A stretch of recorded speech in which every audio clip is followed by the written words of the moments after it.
الله د الله پیغمبرونو ته خودلې چې ویلي پیغمبر علیه السلام په خپل حیات طیبه کې پریکټیکل موږ ته خودلې دي. پیغمبر صلی الله علیه وسلم خپل تر دې ابو طالب او وفات شو، حضرت علی سے راغی کلمه دعوت کول ورکو نه غو نه مون د ابو جهل او د ابو شیبه خبره ومنلې د پیغمبر نه منله.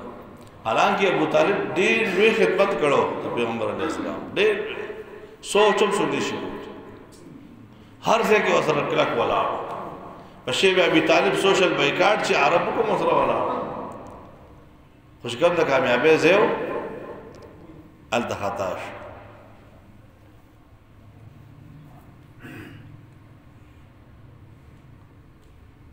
ندی ته واپس لاړ پیغمبر علیه السلام ځکه خدای پاک منه خدای پاک ورته وی چې ته هدایت ستا کار نه دی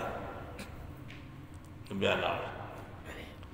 چې کله وفات شو نو حضرت علی صاحب راغی، حضرت علی صاحب یې زوی او ورته پیغمبر ته وی ان عمک الشیخ الضال قد مات، حضرت ستا بوډا گمراه ترا وفات شو. دا دی زوی د پلار مبارک داسې الفاظ ولې د هغې مریض باندې نسل رشتہ ہے سب لوگ هغې مریض ټول نه مقدم سب سے پہلے ایمان اسلام پیغمبر سره محبت. ځکه پیغمبر اسلام فرمایلی و چې لا یؤمن احدکم حتى اكون احب الیه من والده وولده والناس اجمعین. کاش دا د ژوند کې راشي. پیغمبر علیہ السلام وی کند ولو کرے وای کی خخ کی بدر غیر فارس.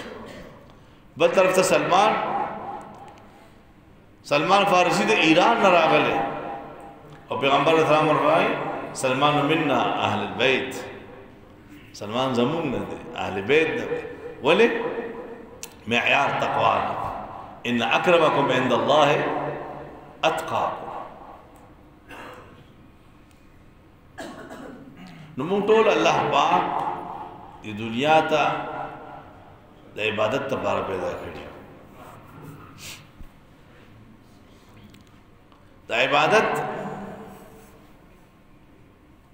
مونږ مسلمانان یو الحمدلله.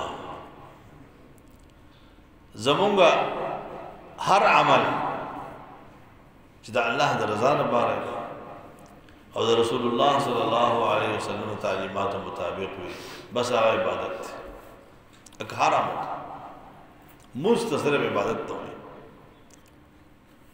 دا عبادت یو جز دی په اسلام کې چې عبادت دي، اخلاقیات دي، معاشرت دي، معاملات دي. عام طور ټول ته عبادت ویل کېږي.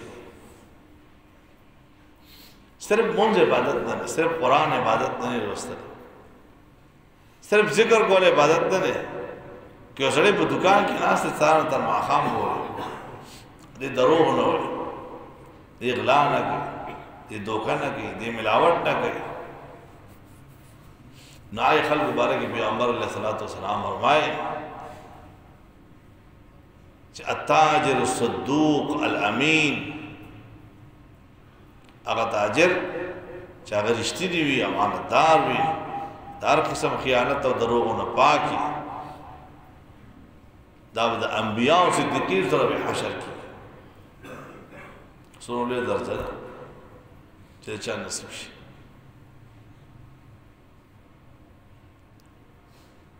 خو که یو سړی په جومات کې ناست دی لمونځ کوي او ذکر کوي